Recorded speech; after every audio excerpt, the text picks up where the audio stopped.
Okay. Sudhanshu Trivedi, Lalu Yadav कह रहे हैं कि इस बार मुंबई में तो मोदी की गर्दन तक चढ़ जाएंगे। देखिए, राधिका जी ने कहा जुमलों का आरोप हमारे ऊपर लगाया, तो अब मैं इनके सच्ची बातों को बताता हूं। जुमला छोड़ दिए, वैसे देश को पता है गरीबी हटाओ से लेके देश का विभाजन नहीं होगा, बड़े बड़े जुमले देश ने 75-80 साल में बड़ी त्रासदी के साथ झेले, और इंडिया इज इंदिरा से लेके हिंदू आतंकवाद तक बहुत सारे वर्ड्स फ्रेजेस देखे गए। खैर, परंतु मैं ये बताना चाहता हूं जो आपकी जो एकदम सच्ची बातें हैं। क्या कहा था अरविंद केजरीवाल जी ने शीला दीक्षित जी की फोटो लगा के? ईमानदार या बेईमान? बेईमान आपके लिए जुमला नहीं है, मतलब शीला जी आपकी सरकार बेईमान थी, यह सच है। आपकी जब संसद में आप मेजॉरिटी में थे तो सारी संसद चोर है, वो नहीं, अरे जुमला थोड़ी था, ये तो सच था। अधीर रंजन चौधरी जी बंगाल में कहते हैं कांग्रेस कार्यकर्ताओं की हत्या हो रही है और डेमोक्रेसी समाप्त हो गई है, और इसके लिए वो कोर्ट तक चले जाते हैं पश्चिम बंगाल में। अब बताइए ये सच है या जुमला? अगर ये सच है तो बंगाल में आके आप ममता बनर्जी जी को ऐसे गले लगाते हैं और आप कहते हैं लोकतंत्र की रक्षा के लिए हमें ममता जी की जरूरत है। अब ये सच है या जुमला, ये आप बता दीजिए। अब मैं दूसरी बात कहता हूं। राहुल गांधी जी जाके कहते हैं मार्च में 2023 में, बस एक वाक्य पूरा कर दूं, कि भारत में लोकतंत्र खत्म हो गया है, डेमोक्रेसी इज फिनिश्ड। और वो कहते हैं सारे डेमोक्रेटिक इंस्टीट्यूशन भी खत्म हो गए हैं। और उसके बाद जब आप लोग जीतते हैं कर्नाटक का चुनाव, आप कहते हैं लोकतंत्र की विजय है। जब राहुल गांधी को सर्वोच्च न्यायालय से राहत मिलती है तो अभिषेक मनु सिंघवी कहते हैं लोकतंत्र की विजय। अब बताइए ये जुमला है या वो जुमला था? ठीक है, ये सच है या वो सच है? कांग्रेस मुझे तो लगता है इमरजेंसी नहीं लग रही। कांग्रेस जीते तो लोकतंत्र खतरे में नहीं है। लेकिन इसी बीच एक बड़ी स्टेटमेंट आ रही है ममता बनर्जी की, उस खबर का मैं रुख करूंगा, लेकिन quickly 30 second quick rebuttal. Radhika Khera, जुमलों की बात करी, अब ये बताइएगा, प्रधानमंत्री मोदी जी ने कहा 15 लाख रुपए हर इंसान के अकाउंट में आएंगे। जी। और आप ही के मैनेजिंग एडिटर है किशोर अनवानी जी, उन्होंने जब एक और चैनल में थे तो उन्होंने अमित शाह साहब का एक इंटरव्यू लिया और वो इंटरव्यू बहुत वायरल हुआ। किशोर जी ने उनसे 15 लाख वाली बात करी तो क्या कहा था शाह साहब ने? 15 लाख रुपए किसी की जेब में आते हैं क्या? वो तो एक जुमला है।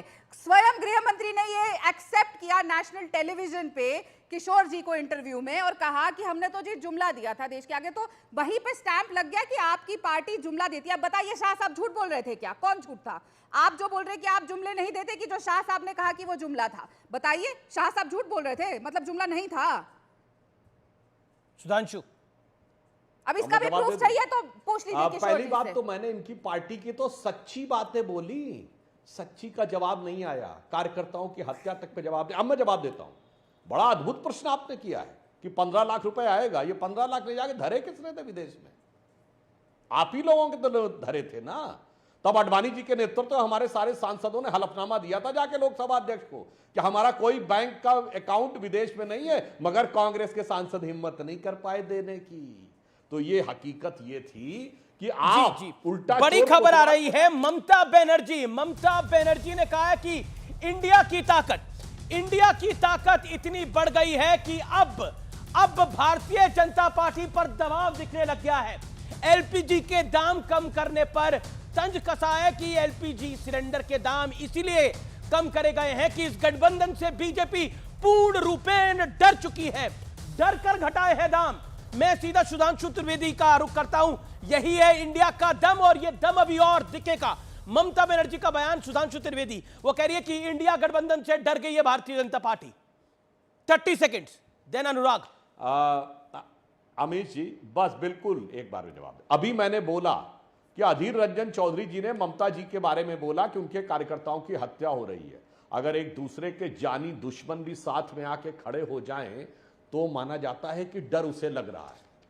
मतलब एक दूसरे के जान के दुश्मन कार्यकर्ताओं की हत्या हुई और उन्होंने कहा उसके बाद साथ में आके खड़े हो गए तो लगता है। अब बताइए, शिवसेना के साथ ये महाराष्ट्र में खड़े हैं, क्या क्या वाक्य बोले गए थे। अभी आपने बताया आम आदमी पार्टी के साथ वहां खड़े हुए हैं। तो जो एक दूसरे के जानी दुश्मन है वो अगर साथ में आए, देश की जनता समझती है डरे हुए वो लोग होते हैं जो उस सीमा तक जाके समझौता करते हैं। जो मैंने एक वाक्य बोला था संसद में, वो रिपीट कर देता हूं कि शाम तक सुबह की नजरों से उतर जाते हैं, इस कदर समझौतों पे जीते हैं कि जमीर भी मर जाते हैं। जी, मैं रुक करता हूं अनुराग उधरिया का। अनुराग उधरिया, मेक योर पॉइंट, 30 सेकेंड्स। देखिए, अब दिक्कत ये हो गई है कि सुधांशु जी की आपने पूरी बात सुनी, केजरीवाल जी के बारे में बात की, ममता जी के बारे में बात की, फिर राहुल गांधी जी के बारे में बात की, कर्नाटका भी चले गए, मनु सिंघवी जी की भी बात की, सबकी बात करेंगे, समाजवादी की भी करेंगे, लेकिन जनता की नहीं करेंगे। आपने उनसे पूछा 200 रुपए कम हुए, उस पर भी नहीं बोलेंगे। जनता से संबंधित किसी बात पे भारतीय जनता पार्टी के प्रवक्ता बात नहीं करना चाहते हैं। इसलिए भारतीय जनता पार्टी को कहता है कि भारतीय जनता पार्टी वक्त के साथ चलती है, हम सच के साथ चलते हैं। जो सच के साथ चलते हैं उनका वक्त एक दिन उनके साथ अपने आप चलने लगता है। याद रखिएगा, आप तो झूठ के साथ चल रहे हैं ना, हम वक्त के साथ नहीं चलते, हम सच के साथ चलते हैं और वक्त हमारे साथ चलेगा। आप देख लीजिएगा आने वाले 2024 के चुनाव में। और जहां तक आप डीजल पेट्रोल, जहां तक एलपीजी की बात हो रही थी, आपने 2014 में कितना था, 410 रुपए। अब अगर आपने 200 सब्सिडी भी कर दी है तो 903, मतलब 493 रुपए की उन्नति फिर भी है। फिर भी 493 रुपए महंगा आपने एलपीजी किया इतने 4-5 सालों में। सोचिए आप, ये हालत है। इस पे आप बात नहीं करेंगे। आपको चिंता किसकी रहती? इंडिया की चिंता रहती। क्यों पता है? क्योंकि आप परेशान है, क्योंकि एनडीए में भी तो आप पकड़ लाए ना, राजभर जी को पकड़ के लाए हो ना। राजभर जी तो आपको ही घरे आ रहे थे और खुल के घरे आ रहे थे। आज आप उनको पकड़ के कौन लाए? आप ही लाए। अभी अकाली दल पे भी डोरे डाल रहे हो आप कि आप भी आ जाओ। पासवान को भी पकड़ के आप लाए थे, बीच में तो उनकी पार्टी दो भाग में उनकी पार्टी दो भाग बटी थी, बंटवाने वाले तो आप ही थे ना। अब क्यों पकड़ के लाए? क्योंकि आप डर गए हो, क्योंकि आप जनता की बात नहीं करते हो। हम इंडिया वाले जनता की बात करते हैं और ठोक के जनता की बात करते हैं, महंगाई की बात करते हैं, बेरोजगारी की बात करते हैं, नफरत आप फैला रहे हो, अनुराग सवाल का जवाब दीजिए। अनुराग 10 सेकंड आपको और दे रहा हूं। बीजेपी क्यों डरी हुई है? क्यों डरी है बीजेपी? बीजेपी डरी हुई है क्योंकि उसने जनता समाज के अंदर जो नफरत के विकास किया है, समाज के अंदर जो बेरोजगारी का विकास किया है, जो महंगाई का विकास किया है, जिस तरह से समाज के अंदर में झूठ फैला है, अहंकार जो भारतीय जनता पार्टी का देखने को मिला है, जनता अब इनसे नफरत करने लगी है। इंडिया को देखते हुए जनता ने इंडिया को चुनने का मन बनाया है और भारतीय जनता पार्टी को हराने का मन बनाया है। इसलिए डरे हुए हैं ये। और इनको सत्ता चाहिए, इनको बहुत ज्यादा नफरत की बात हो रही है तो दो लाइनें में नफरत पे भी बोलूंगा, लेकिन सुधांशु वो कह रहे हैं आपने नफरत फैला दिया है, आप में अहंकार है और इस बारी मन बना लिया है देखिए जनता ने। अमित जी, ये डर के मुद्दे पे ही इनके INDIA गठबंधन के अंदर क्या हाल है देखिए। ममता बनर्जी कह रही भाजपा डरी हुई है, और याद करिए राहुल गांधी पूरी भारत जोड़ो यात्रा में कहते रहे डरो मत। कांग्रेस ने तो अपना सोशल मीडिया पर टैग भी लगा रखा था डरो मत। उन्होंने कहा था भारत में डर का माहौल है। अब मुझे समझ में नहीं आता कि इनकी तो पॉलिसी या इनकी अप्रोच डर पर भी बटी हुई है। मतलब एक कह रहा भाजपा डरी हुई है, एक कह रहा देश डरा हुआ है, एक कहता अल्पसंख्यकों को डर लग रहा है। मतलब डर पर भी अपनी अपनी ढपली, अपना अपना राग। और मैं एक वाक्य पूछ लूं, अनुराग भदौरिया जी ने कहा कि सच के साथ आपने लंबा बोला। अच्छा, आपके लिए एक $1 मिलियन क्वेश्चन है, एक पार्टी का नाम बताइए जिसका आपने साथ ना लिया हो आज तक सत्ता के लिए। चुनौती से पूछता हूं, बताइए एक पार्टी सबका साथ लेकर घाट घाट का पानी पीकर आप घर के न रह गए घाट के। चलिए एक पार्टी बताइए जिसका आपने साथ न दिया हो। कहावत पूरी पता है ना आपको, घर के ना घाट के, पता है ना आपको अनुराग भाई? जवाब किसको कहा जाता है घर के ना घाट के? जवाब दे दूं? देखिए, हम समाजवादी लोग हैं। जब समाज के ऊपर में, देश के ऊपर में संकट आता है, कोई भी दल हो जिससे मेरी विचारधारा नहीं भी मिलती हो, देश बचाने के लिए हम उनका साथ देते हैं और देते रहेंगे, क्योंकि हम देश के साथ खड़े, सत्ता के साथ नहीं खड़े। आप सत्ता के साथ खड़े हो, ठीक है। आप सत्ता चाहिए, आप देश बचाने के लिए, ठीक है, ओके, देश बचाने के लिए। सुधांशु का जवाब, reply, audio down, PCR audio down, जिसका नाम लू उसी का ऑडियो खोलेगा। सुधांशु 30 सेकंड्स। देन राधिका जी। इन्होंने ये स्वीकार कर लिया कि इनके विचार मिलते हो ना मिलते हो तो भी साथ पर मैं दर्शकों के लिए बता देना चाहता हूं, मुलायम सिंह यादव जी पहली बार मुख्यमंत्री बने 1989 में बीजेपी के सपोर्ट से। उसके बाद जब अयोध्या में गोली चलने के बाद हमने सपोर्ट विड्रॉ किया तो ये 6 महीना रहे कांग्रेस के सपोर्ट से।